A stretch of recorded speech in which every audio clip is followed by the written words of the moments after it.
ሰላም ጤና ይስጥልን። እንዴት ናችሁ? የተከበራችሁ የፖድካስቱ ቤተሰቦች በያላችሁበት ሰላም እንድትሆኑ ምኞቴ ነው። አብራችሁን ቆይታ እንድታደርጉ ከወዲሁ ጋብዛችኋለሁ። ሁሌ እንደተለመደው እንግዲህ በሀሳቦች እንመጣለን፣ ዘርዘር ያሉ ጉዳዮችን እንመለከታለን። እነዚህ ሀሳቦች ደግሞ በተለይ በአውሮፓ እግር ኳስም ሊሆን ይችላል፣ በዓለም አጠቃላይ እግር ኳስ ላይ ሰፊ የሆነ ሀሳቦችን ነው የምናነሳው። ዛሬ እንግዲህ በሳምንቱ መጨረሻ ከነበረው ዜና ውስጥ ከባዱ ዜና የማንቸስተር ዩናይትዱ የአማካኝ ክፍል ተጫዋች የሆነው ብሩኖ ፈርናንዴዝ መጎዳት ነበረ።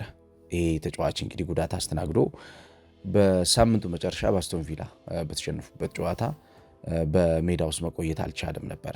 የተጫዋቹ ጉዳት ለአሰልጣኝ ሩበን አሞሪም መጥፎ የሚባለው ዜና ነው። እንግዲህ በቡድን እንቅስቃሴ፣ በቡድን እድገት፣ በቡድን መፍትሄ ፍለጋ ውስጥ፣ በቡድን የተሻለ የፕሮግረስ ሂደት ውስጥ፣ በቡድን የመሄድና የመመለስ እንቅስቃሴዎች ውስጥ መፍትሄ የሚባሉትን ነገሮች ለማምጣት የተጫዋቾች ጥራት በጣም ወሳኝ ነው። እንደ ብሩኖ ፈርናንዴዝ አይነት ተጫዋች ደግሞ በማንቸስተር ዩናይትድ አሁን ይበልጥ የሚታወቀው በማይኖርበት ሰዓት ነው። የቡድኑ አንዱ ትልቁ ችግር እንደነበረ ይታወቃል። ብሩኖ ፈርናንዴዝ በተለይ የሱ ስኪል ቡድኑን የተሻለ እንዲያድግ ያደርገዋል። ነገር ግን እሱ ስኪሉ የማያድግ ከሆነ ግን ቡድኑን እንደሚጎዳው ግልጽ ነው። ይህን ደግሞ በአሳለፍነው የውድድር ዓመት የመጨረሻዎቹ 3 ወራቶች ማንሳት እንችላለን። ዘንድሮ ግን ቡድኑ ባሉት ለውጦች ውስጥ የብሩኖ ፈርናንዴዝ እንቅስቃሴ በጣም አስገራሚ ነው። ይሄ ተጫዋች ሪስኪ ቴኪንግ ፓሰር ነው። ይሄ ተጫዋች ኮንስታንት ሙቭመንት ክሪኤተር ነው። ቋሚ የሆኑ የቡድኑ የመጨረሻዊ ሜዳ ክፍል ሽግግሮች ፈጣሪ ነው። ከዛ ውጭ ደግሞ ኢንቴንስ ፕሬሲንግ ለሚፈልገው በጣም ግለቱ ከፍተኛ ለሆነ ለተጋጣሚ ቡድን የማሰቢያ ጊዜ ለሚያሳጣው የሩበን አሞሪም የጨዋታ ታክቲክ የሚሆነው ተጫዋች ነው። የተጫዋች በተለያዩ የጨዋታ መንገዶች ውስጥ የቫራይቲ ኦፍ ፕሌይ ሜኪንግ ሲቹዌሽኖችን በመፍጠር የቡድኑን የመጨረሻ የሜዳ ክፍል በማገናኘት እንቅስቃሴውን በማቀጣጠል ቡድኑ የተሻለ ህይወት አልባ የነበረውን ቡድን የተሻለ ህይወት ያለው ቡድን በማድረግ የሚታወቅ ተጫዋች ነው እና የተጫዋቹ አለመኖር ያው ለአሰልጣኝ ሩበን አሞሪም ከባድ እንደሚሆን ግልጽ ነው። ግን ይሄ ተጫዋች በማንቸስተር ዩናይትድ ዘንድሮ ምንድን ነው ያደረገው የሚለውን ለመመልከት ሞክራለሁ። ዛሬ በተለይ 3 ነገሮች ላይ እናርፋለን። ቴክኒካል የሆነ ስኪል፣ የጌም ኢንቴሊጀንስ እና ሊደርሺፕ ላይ ትኩረት የማደርግ ይሆናል። አብራችሁን ቆይታ እንድታደርጉ ከወዲሁ እጋብዛችኋለሁ። በተለይ ይህም ፖድካስት ለሌሎች እንዲደርስ ላይክ እያደረጋችሁ አይደለም፣ ላይክ አድርጉ፣ ግድ የለም ላይክ አድርጉ፣ ሌሎች እንዲሰሙት አድርጉ። በጣም በብዙ ዲግ እያረኩ መረጃዎችን እየሰጠኋችሁ ነው የምገኘው። ስለዚህ ሪዋርዳችሁ ደግሞ እናንተ ላይክ፣ ሼር እና ሰብስክራይብ በማድረግ ከኔ ጋር ቆይታ እንድታደርጉ ነው የምፈቅደው። ስለምትሰሙትና መረጃውን ስለምትወስዱት ግን እጅግ አድርጌ ከልብ አመሰግናለሁ። በአንድ ወቅት አሰልጣኝ ሩበን አሞሪም ስለዚህ የአማካኝ ክፍል ተጫዋች ሲጠየቅ ዘ ጌም ብሬን ሲል አስተያየቱን ሰጥቶ ነበረ። የጨዋታው አእምሮ ማለት ነው። የጨዋታው አጠቃላይ እንቅስቃሴና የጨዋታው አጠቃላይ እድገት የሚወሰነው በዚህ ተጫዋች ስኪል እንደሆነ የሚያሳይ ሀሳብ ነው ያነሳው አሰልጣኝ ሩበን አሞሪም። አብዛኛውን የጌሙ ብሬን የሚባሉ ተጫዋቾች ጌሙ እንዲሆን በሚፈልገው እንቅስቃሴ ውስጥ የዛ እንቅስቃሴ ዋና ተዋናዮች ናቸው። በመፍጠርም ሊሆን ይችላል፣ በመከላከል እንዲሁም በማጥቃት እንቅስቃሴ ውስጥ ካሉ የነኚህ ተጫዋቾች የመፍጠር እንዲሁም የማጥቃት እንቅስቃሴና ጎል የማስቆጠር ሚናቸው በላይ ቡድኑ ለሚፈልጋቸው ፖዚቲቭ አክሽኖች ሁሌም ቢሆን የተሻለውን ነገር የሚያደርጉ ተጫዋቾች ይሆናሉ። ይሄ ነው እነሱን እንግዲህ የተለየ ጥራት ያላቸው ተጫዋቾች አስብሎ ጌም ብሬን የሚያስብለው ማለት ነው። ይሄ ተጫዋች እንግዲህ በማንቸስተር ዩናይትድ በጣም ወሳኝ ከሚባሉት ስራዎቹ መካከል ቴክኒካል ስኪሉ ነው። ብሩኖ ፈርናንዴዝ በዘንድሮ የውድድር ዓመት በተለይ የተለያዩ ተጫዋቾች እንዲፈጠሩ መልሰው እንደገና እንዲገኑ የተሻለ ውጤታማ እንዲሆኑ በማድረግ ትልቁን ስራ ሰርቷል። ከነኚህ ተጫዋቾች መካከል አንዱ ሜሰን ማውንት ይገኝበታል። ብታስታውሱ ከሆነ ከአንድ ሳምንት በፊት ይመስለኛል ስለዚህ ተጫዋችና አጠቃላይ ስለ እንቅስቃሴው ሰፊ ፕሮግራም ሰርቼ ነበር። ናቪጌቲንግ ደ ሚድፊልድ የሚል ፕሮግራም ሰርቼ ነበር። ማሰስ፣ አማካኙን እያሰሱ አማካኙ ለሚፈልጋቸው የመጨረሻ ንክኪዎችና አማካኙ ለሚፈልጋቸው መፍትሄዎች የሚሆኑ የመጨረሻ የአእምሮ ጥራት ያላቸው ኳሶችን የሚፈጥር በሚል ናቪጌቲንግ ደ ሚድፊልድ ብዬ ፕሮግራም ሰርቼ ነበር። በሚድፊልድ አሰሳው ወይም ደግሞ ሮሚንግ በሚባለው ሀሳብ ውስጥ የመጨረሻውን ወሳኝ የሚባለውን ተጫዋች በመንካትና ይህን ተጫዋች የተሻለ ውጤታማ በማድረግ የቡርኖ ፈርናንዴዝ ሚና ቀላል የሚባል አይደል። በተለይ ይህ ተጫዋች በሚፈልጋቸው ከውስጥ ሾልኮ በሚወጡ ሩጫዎች ወይም ደግሞ ኢንቴሊጀንት ፔኔትሬሽን ከሚባሉት ሀሳቦች ውስጥ አብሮ ተከትሎት ይህን እንቅስቃሴ በማሳደግ ትልቁን ስራ ይሰራል። ሪስኪ የሚባሉ ንክኪዎችን እያደረገ በነዛ ሪስኪ ንክኪዎች ውስጥ ኳስ የመስጠትና የመቀበል እንቅስቃሴዎችን እየለካ በእነዚህ እንቅስቃሴዎች ውስጥ ተጋጣሚን ቨልነረብል እያደረገ ተጋጣሚን ጥቅም አልባ እያደረገ የተሻለውን ስራ ሲሰራ ተመልክተናል። የቡርኖ ፈርናንዴዝን ኳሶች ተከትሎ የሚሮጠው መሰን ማውንት ሩጫዎቹ የተሻለ ወደፊት እንዲደርሱና ሩጫዎቹ የተሻለ ተጋጣሚን ጫና ውስጥ እንዲከቱ ተጋጣሚን ሜዳ ውስጥ እንዳያስብ እንዲያደርገው አግዞታል። የሚያስቆጥራቸው ጎሎችንና ሙቭመንቶችን ብንመለከት የቡርኖ ፈርናንዴዝ ከኋላ የሚጥልለት ኢንቴሊጀንት የሚባሉት ተቾችና የኳስ ንክኪዎች ይህን ተጫዋች እንደገና አሳድገውታል። እሱ ኳስ በሚይዝ ሰዓት ይሄ ተጫዋች የት መገኘት እንዳለበት ያውቀዋል። የዚህ ተጫዋች ንክኪ የተሻለውን የመጨረሻ ጥራት ያለው ኳስ እንደሚያዘጋጅለት እርግጠኛ ስለሚሆን እሱ ኳስ በሚይዝ ሰዓት እንቅስቃሴውን የጌሙን እንቅስቃሴ ከተመለከታችሁት የመሰን ማውንት ሩጫ ይነግራችኋል። ስለዚህ የዚህ ተጫዋች ናቪጌቲንግ ደ ሚድፊልድ ከፈጠራቸው ተጫዋቾች መካከል አንዱ መሰን ማውንት ነው። የመሰን ማውንት እንቅስቃሴ በቡርኖ ፈርናንዴዝ ንክኪዎች፣ ቴክኒካል ስኪሎች፣ ኢንቴሊጀንሶች የሚመራ ነው። ኢንቴሊጀንት ሙቭመንቶች አብዛኛውን ጊዜ እንደምታውቁት ውጤታማ ከሚባሉ ሽግግሮች የሚመጣ ነው። እነዚህ ውጤታማ የሚባሉ ሽግግሮች ሲፒፒ የሚባሉ የጨዋታ ኮዶችን ያካተቱ ናቸው። እነኚህ የጨዋታ ኮዶች ክሌቨር ክሊር ፓስ የሚባሉ ናቸው። በጣም የተሻለ የሚባል እንቅስቃሴ ያላቸውና እድገቶች ያሏቸው ኳሶች ከመሆናቸው የተነሳ በተለይም ለተጋጣሚ የተከላካይ መስመር ክፍል የመከላከል አደረጃጀት ተከላካዮች የሚፈጥሩትን ክፍተት ተጠቅመው በነዛ ሲሲፒ ባልኳቸው ኳሶች የሚፈጠሩትን ክፍተት ማክሲማይዝ ማድረግ መቻል ነው። እነዚህ ማክሲማይዝ የሚደረጉት ክፍተቶች ማጥቃትን የሚያሳድጉና ተጋጣሚን ዳግም እንዳያስብ የሚያደርጉ ናቸው። እንደምታውቁት በእግር ኳስ በጣም ወሳኝ የሚባለው ነገር የጊዜና የቦታ መገኘት ነው። ጊዜና ቦታን ያገኙ ቡድኖች አብዛኛውን ጊዜ ተጋጣሚን መቅጣት ይችላሉ። ጊዜና ቦታን ያላገኙ ቡድኖች ግን ተጋጣሚን መቅጣት አይችሉም። ስለዚህ በእንቅስቃሴ የተሻለ ቡድን ለመሆን በእንቅስቃሴ ያደገ ቡድን ለመሆን ጊዜና ቦታን ማግኘት ይጠበቅባቸዋል ማለት ነው።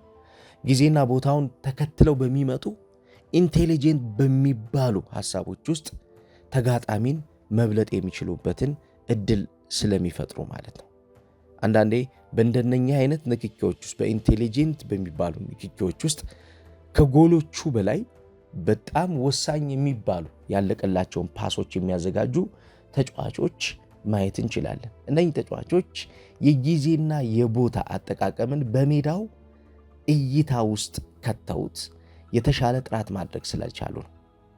አሁን የቡርኖ ፈርናንዴዝ በጣም ወሳኙ የሚባለው ነገርም በማንቸስተር ዩናይትድ የመጨረሻው የሜዳ ክፍል ላይ የሚኖሩትን እነኚህን ጥራቶች እንዳያሳጣቸው ስጋት አለ። አሰልጣኝ ሩበን አሞሪም ከጨዋታው በኋላ ሲናገር ምንድን ያለው? በጣም ጥሩ ተጫዋች ብቻ ሳይሆን የቡድኑ ወሳኙ ተጫዋች ነው ቡርኖ ፈርናንዴዝ።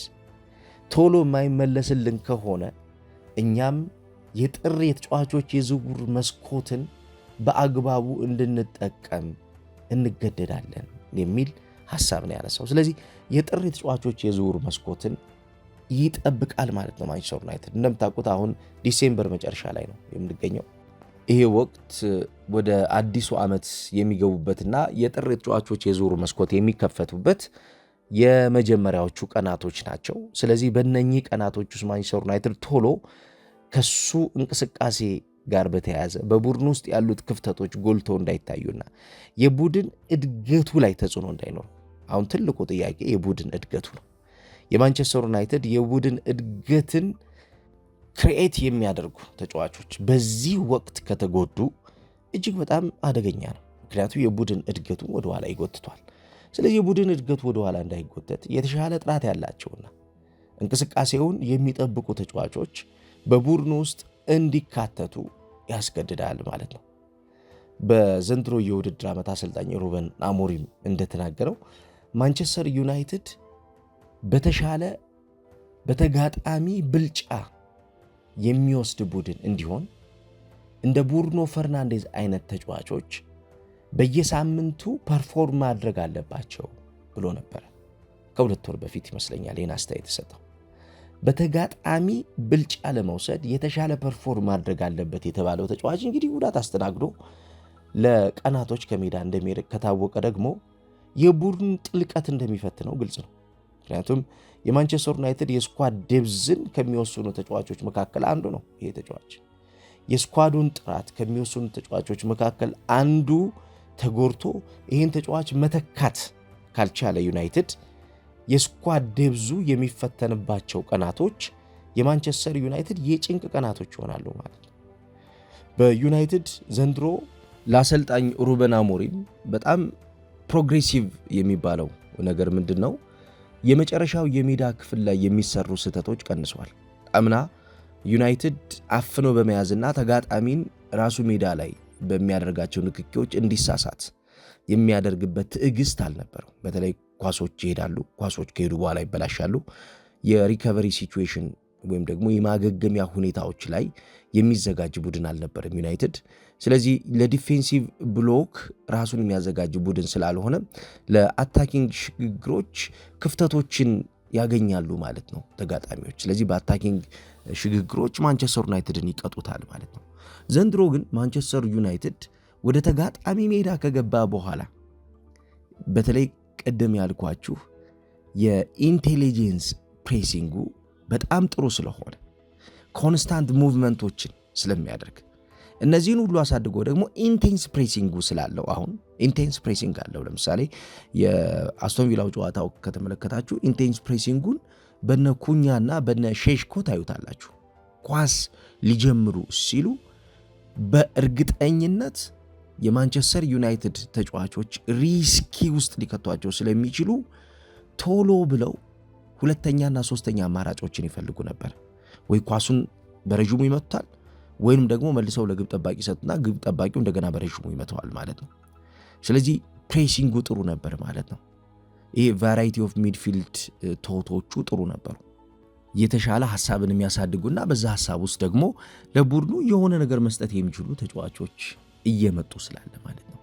በተለይ አምና ያስወጣቸው ተጫዋቾች ብዙውን እንቅስቃሴ ማንቸስተር ዩናይትድ የተለወጠባቸው ናቸው። ይህንን ማንቸስተር ዩናይትድ እንዲያገኝ እድል ከሰጡ በኋላ ኢንሳይሰር ከሆኑ ቀስቃሾች ከሆኑ ሰዎች መካከል ብሩኖ ፈርናንዴዝ አንዱ ነው። ሌላው የዚህ ተጫዋች ትልቁ ኳሊቲ ኢንቴሊጀንት ኦፍ ዘ ቦል ሙቨር ነው። በነገራችን ላይ ኦፍ ዘ ቦል ሙቭመንት እንደምታውቁት በእግር ኳስ 87-88 ደቂቃ ያክል ኳስ ጋር አይቆዩም ተጫዋቾች። አንድ ተጫዋች ማክሲመም ኦፍ 3 or 2 ሚኒትስ ነው ከኳስ ጋር ቆይታ የሚያደርገው። ይሄ የእግር ኳስ ግኝት ከኳስ ውጭ ባሉት እንቅስቃሴዎች ኳስ ተጫዋቾች ያላቸው ሚናና ዕውቀት በአግባቡ እንዲጠቀሙ ምክንያት ይሆናል። ኮንስታንትሊ ሙቭ ማያደርጉ ከሆነ ቋሚ በሆነ መንገድ ተንቀሳቅሰው ስፔሶችን ቦታዎችን ማይፈልጉ ከሆነና አደገኛ ቦታዎችን ራሳቸው ማዘጋጀት ማይችሉ ከሆነ የተጋጣሚን አደገኛ ቦታዎችን መቆለፍ ማይችሉ ከሆነ ቡድኖች አብዛኛውን ጊዜ ጥቅም አልባ ይሆናሉ ማለት ነው። በብሩኖ ፈርናንዴዝ ውስጥ ያለው ኢንቴሊጀንት ኦፍ ዘ ቦል ሙቨር ነው የሚባልበት ዋነኛው ምክንያት ምንድነው? ከኳስ ውጭ ስፔስ የመፈለግ አቅሙ በጣም ከፍተኛ ነው። ከኳስ ውጭ ደግሞ የተጋጣሚ ቡድን አደገኛውን ቦታ በመቆለፍና በመዝጋት የተጋጣሚ ቡድን የተሻለ አፐር ሃንድ እንዳይኖረው የሃፍ ስፔስ አጠቃቀሞቹ ላይ ጫና ያሳድራል። በተለይ በማንቸስተር ዩናይትድ የሃፍ ስፔስ መቆለፍ ችግር አምና ብዙ ዋጋ አስከፍሏቸዋል። ሃፍ ስፔሱን ከፍተው ይሰጣሉ። በሃፍ ስፔሱ ኦፕሬሽን ተጋጣሚ መጥቶ የፈለገውን ነገር መስራት ይችላል። ስለዚህ ቻናሎቹን መዝጋት አለመቻል፣ የዊንግ ቻናሎቹ ተከፍተው መቆየት ተጋጣሚዎች መጥተው እስከ መጨረሻው የሜዳ ክፍል የፈለጉትን ነገር አድርገው እንዲሄዱ ይችላሉ ማለት ነው። በብሩኖ ፈርናንዴዝ ዘንድሮ ያለው ትልቁ እድገት ምንድነው? ቻናሎችን ይዘጋል። ስፔስ ሙቨር ነው። በየስፔሶቹ እየሄደ በተለይ ይሄ ከአምስተኛው ከስድስተኛው ሳምንት በኋላ ያለው ብሩኖ ፈርናንዴዝ እስከ አስቶን ቪላው ጨዋታ ድረስ ከተመለከታችሁት የሚቆም አይደለም። በቃ የሚንቀሳቀስ ነው። ናቪጌት ያደርጋል። ምንድነው ያለው ነገር፣ ምንድነው የሚያስፈልገው ብሎ የሚያስስ አይነት ተጫዋች ነው። ይሄ ለተከላካዮችም ለተጋጣሚ ቡድን አማካኞችም የጨዋታውን ወሳኙ የሚባለውን ተጫዋች እንዳይቆጣጠሩትና እንዳይዙት ምክንያት ሆኖታል። አሁን ማንቸስተር ዩናይትድ እንግዲህ የሚያጣው አንዱ ይሄ ነው። ፖዚሽናል ቨርሳቲሊቲ ሌላኛው የዚህ ተጫዋች ትልቁ ኳሊቲ ነው። ይሄ ፕሪዶሚነንትሊ ይሄ ተጫዋች በቀዳሚነት ያው የ10 ቁጥር ተጫዋች ነው። በተለይም ደግሞ የ4-2-3-1 ፎርሜሽን ውስጥ ኢፌክቲቭ ዲፕ ላይንግ ነምበር 8 ይሆናል። ቦክስ ቱ ቦክስ ሳጥን ውስጥም እንደገና ወርዶ ይመጣል። ከዛ እንደገና ደግሞ ይመለስና በ4-3-3 በ3-4-2-1 ደግሞ ሲስተሙ እየተቀያየረ ከ8 ቁጥር ሳጥን ወደ ፊት ደግሞ ሄዶ የ10 ቁጥርን የማጥቃት እንቅስቃሴ ይመራል ማለት ነው። ስለዚህ በ4-2-3-1 የጨዋታ እንቅስቃሴ 10 ቁጥር የሚሆን እንዲሁም በ4-3-3 እና በ3-4-2-1 ደግሞ አብዛኛውን እንቅስቃሴውን በ8 ቁጥር የሳጥን ተጫዋችነት የሚያገለግል ሁለቱንም በሚገባ ኦፕሬት የሚያደርግ ተጫዋች ነው። አታኪንግ ቨርሳቲሊቲ፣ ፖዚሽናል ቨርሳቲሊቲ የሚባለው ይሄ ነው። ይህንን ተጫዋች እንግዲህ በዚህኛው በበሰለው ሰዓት ነው አሰልጣኝ ሩበን አሞሪም የሚያጣው። ስለዚህ በእያንዳንዱ እንቅስቃሴ ውስጥ የዚህን ተጫዋች እድገት አሁን ተጫዋቹ ካለመኖሩ ጋር ተጫዋቹ በቡድኑ ውስጥ ከመታጣቱ ጋር በተያያዘ አሰልጣኝ ሩበን አሞሪም ምን አይነት መፍትሄ ሊወስድ ይችላል የሚለው ኤክስፔክት የሚደረግ ነው። ምናልባት በጥር የተጫዋቾች ዝውውር መስኮት የሚፈለጉት ተጫዋቾች ላይገኙ ይችላሉ። ምክንያቱም እነኚህ ተጫዋቾች የሚድ ሲዝን ላይ ስለሚሆኑ የሲዝኑ አጋማሽ ላይ ሆነው ክለቦቻቸውን ቢሆን የቡድን ግንባታቸውን ማፍረስ ስለማይፈልጉ ተጫዋቾቻቸውን ላይለቁ ይችላሉ። ነገር ግን ማንቸስተር ዩናይትድ እድለኛ ከሆነ የሚፈልገውን ተጫዋች በሚፈልገው ጊዜ ሊያገኝ የሚችልበት እድሉ ከተፈጠረ የብሩኖ ፈርናንዴዝን ቦታ ሊሸፍን ይችላል። ሌላው እድለኛ የሚሆነው ማንቸስተር ዩናይትድ ቶሎ የተጫዋች አገግሞ ወደ ሜዳ መመለስ የሚችልበት ሁኔታው ከተፈጠረ ደግሞ ከፍ ያለ ነገር ይሰጠዋል ማለት ነው። ብሩኖ ፈርናንዴዝ እንግዲህ በማንቸስተር ዩናይትድ የሚታጣው ተጫዋች ይሆናል ማለት ነው። እንዴት አያችሁት? የብሩኖ ፈርናንዴዝን ጉዳት ምን ያክል ለማንቸስተር ዩናይትድ ይጎዳዋል ብላችሁ ታስባላችሁ? እስኪ ሀሳብ አስተያየት ስጡበት። በያላችሁበት ጥሩ ጊዜ እንዲሆንላችሁ እመኛለሁ። ላይክ፣ ሰብስክራይብ እና ሼር አድርጉ። በተለይ ላይክ እና ሼር አድርጉ ለሌሎች እንዲደርስ፣ ሀሳቡ እንዲደርስ። ለብዙዎች እየደረሰ አይደለም፣ በብዙ ሺዎች እንዲያዩት ተባበሩኝ። ለብዙዎች እንዲደርስ አድርጉት።